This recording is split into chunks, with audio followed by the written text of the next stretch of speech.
Historia de la filosofía, volumen 1, sección 105, parte tercera. Filosofía escolástica, capítulo 10, la filosofía musulmana. Esta es una obra del maestro Nicolás Abagnano. 239. Abentofail. Abentofail, o Abu Bakr, nació hacia el año 1100 en Wadi Ash, Guadix, en Andalucía, y alcanzó celebridad como médico, matemático, filósofo y poeta. Ministro y médico de la corte almohade, atrajo a ella los sabios más ilustres de su época, entre ellos a Averroes, al que el rey encargó, por consejo suyo, la redacción de un análisis claro y razonado de Aristóteles. Abentofail murió en Marruecos en 1185. Se planteó el mismo problema que Abenpase, es decir, hallar el camino para que el hombre pueda llegar a unirse al entendimiento universal. Pero su originalidad consiste en haber edificado sobre este problema una verdadera novela filosófica titulada El viviente, hijo del vigilante. Ibn Jaqdan. El protagonista, huérfano de padre y madre, nace en una isla deshabitada del Ecuador. El niño nace de la tierra y una gacela se encarga de amamantarlo. Los diversos periodos de su vida vienen señalados por un sucesivo progreso de su conocimiento. Partiendo de los conocimientos sensibles, llega gradualmente a darse cuenta de la unidad de los varios seres y a concebir las formas inteligibles, la primera de las cuales es la de especie. Elevándose para concebir la unidad del mundo mediante los conceptos de materia y forma, llega a reconocer un ser agente que perpetúa la existencia del mundo y lo pone en movimiento. En este momento el objeto de su vida es volver a este ser supremo.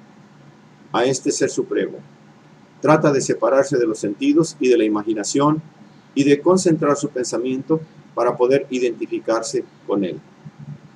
En el grado más elevado de la contemplación ve el reflejo de Dios en el universo y la esfera celeste más cercana a él. Finalmente, al llegar al éxtasis, ve cómo Dios se emana en las distintas esferas celestes y desciende a una multitud de seres humanos, algunos puros y salvados, otros impuros y condenados. Para demostrar la concordancia de sus doctrinas con las creencias de la religión islámica, Abentofail hace que su protagonista se encuentre a los 50 años con otro hombre educado religiosamente y que por distinto camino ha llegado a las mismas conclusiones. Los dos se adhieren a una cofradía religiosa, pero luego, al reconocer que es imposible dar a conocer a todos la verdad que ellos han alcanzado, se retiran de nuevo al aislamiento para vivir su propia vida contemplativa.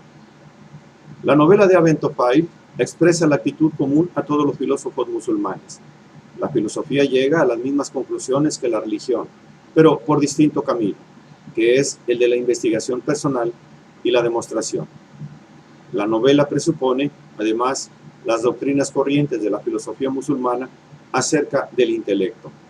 El verdadero agente del conocimiento humano es el entendimiento universal, la última emanación del Ser Supremo.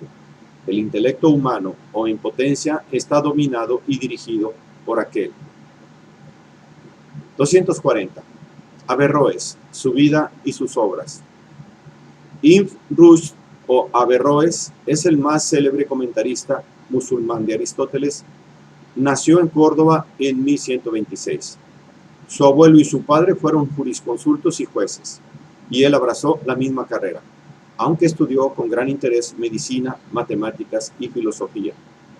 Ya hemos visto cómo Abentofail lo introdujo en la corte del rey Yusuf, el cual le confió numerosos encargos políticos que le obligaron a viajar a menudo por España y Marruecos. El sucesor de Yusuf, Al-Mansur, protegió también a Averroes. Pero cuando nuestro autor se hizo sospechoso de herejía, fue acusado, como otros muchos sabios árabes de la época, de promover la filosofía y la ciencia griega con menoscabo de la religión islámica.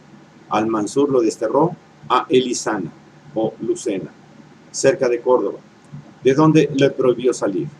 Entonces Averroes hubo de sufrir los insultos de los fanáticos. Él mismo cuenta que una vez que fue con su hijo a la mezquita para asistir a la oración de la tarde, el populacho lo expulsó de ella. Más tarde fue enviado a Marruecos y ya no volvió a pisar el suelo español. Murió el 10 de diciembre de 1198 a los 73 años de edad. Todas sus obras habían sido destruidas por orden de Al-Mansur y el occidente latino las conoció a través de versiones hebreas. Entre sus obras destacan, en primer lugar, los comentarios a Aristóteles, que se dividen en grandes comentarios, grandes medios y paráfrasis o análisis. Por las referencias citadas en estas obras, se supone que compuso antes los comentarios medios que los grandes y los paráfrasis casi al mismo tiempo que los comentarios medios. Además de estos comentarios, compuso, primero, la destrucción de los filósofos de Algazel, refutación de la obra de Algazel. Segundo, cuestiones o disertaciones sobre varios pasajes del Organon de Aristóteles. Tercero, disertaciones físicas o pequeños tratados sobre varias cuestiones de la física del Estagirita. Cuarto, 2 disertaciones sobre la unión del intelecto separado con el hombre. Quinto, un estudio sobre el problema de si es posible que el intelecto, el material, comprenda las formas separadas o abstractas. Sexto, una refutación del tratado sobre la división de los seres de Avicena. Séptimo, un tratado acerca del acuerdo entre religión y filosofía. Octavo, un estudio sobre el verdadero significado de los dogmas de la religión, escrito en Sevilla en 1179. 241. Averroes, filosofía y religión. La intención de Averroes no es construir un sistema propio, sino que quiere únicamente poner en claro el verdadero significado de la filosofía de Aristóteles, que es para él la cumbre del pensamiento humano. Aristóteles, dice, es la regla y el ejemplar que creó la naturaleza para demostrar la máxima perfección humana. La doctrina de Aristóteles es la suprema verdad, porque su inteligencia fue el colmo de la inteligencia humana. Puede decirse que la divina providencia lo creó y nos lo ofreció, para que supiéramos todo lo que nos es dado saber. Teniendo este concepto del valor del Estagirita y de la verdad de su doctrina, es evidente que Averroes no ha de pretender aventajar a su maestro, ni ha de alejarse de su camino. Sin embargo, en sus comentarios a las obras aristotélicas figuran los resultados principales de toda la especulación musulmana anterior. Él mismo se mueve en el ambiente de esta especulación, que es sustancialmente una interpretación neoplatónica del aristotelismo. Pese a haber sido acusado de herejía, Averroes no puede concebir que la investigación filosófica sea opuesta a la tradición religiosa. En primer lugar, conoce el valor absoluto de esta investigación. En realidad, dice, la verdadera religión de los filósofos consiste en profundizar en el estudio de todo lo que existe. El mejor culto que puede darse a Dios es conocer sus obras y llegar a conocerle a Él en toda su realidad. A los ojos de Dios, esta es la acción más noble, mientras la más baja es acusar de vana presunción y error al que se consagra a dicho culto, el más noble de todos, al que adora a Dios con esta religión, que es la mejor de todas. Pero, por otra parte, no todos pueden llegar a la investigación filosófica. La religión del filósofo no puede ser la religión del vulgo. Al igual que determinados alimentos son buenos para ciertos animales y venenosos para otros, los procedimientos que tan útiles son para las investigaciones de los filósofos serían funestos para los no filósofos. Si los filósofos explicaran sus dudas y demostraciones al pueblo, darían ocasión a los incompetentes para plantear dudas y sofismas y para caer en el error.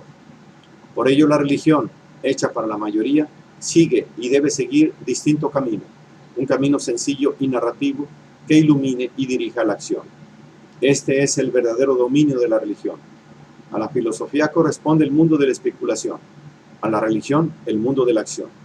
Quien niega o solamente duda de los principios enunciados por la tradición religiosa, hace imposible la actuación del hombre, al igual que haría imposible el quehacer científico quien negara o dudara de los primeros principios de que parte. Averroes quiere, en sus libros, hablar libremente con los verdaderos filósofos, y no oponerse a las enseñanzas de la tradición religiosa. Por consiguiente, no se le puede atribuir la teoría de la doble verdad que los escolásticos latinos consideraron piedra angular de su sistema. No hay en él una verdad religiosa junto a una verdad filosófica. Solo hay una verdad. El filósofo la busca mediante la demostración necesaria. El creyente la recibe de la tradición religiosa, la ley del Corán, en forma sencilla y narrativa, adaptada a la naturaleza de la mayor parte de los hombres. Pero no hay oposición entre las dos vías, ni hay dualismo en la verdad. Como hemos visto, Averroes mismo compuso 2 tratados para demostrar el acuerdo de la verdad religiosa con la filosófica. Quienes no pueden especular han de contentarse con la forma que la verdad ha recibido por obra de la tradición religiosa para poder ser iluminados y guiados en su actuación. En cambio, para los filósofos, la verdad adquiere el severo aspecto de la demostración necesaria y se convierte en fin de una investigación que es la mejor y más elevada acción humana.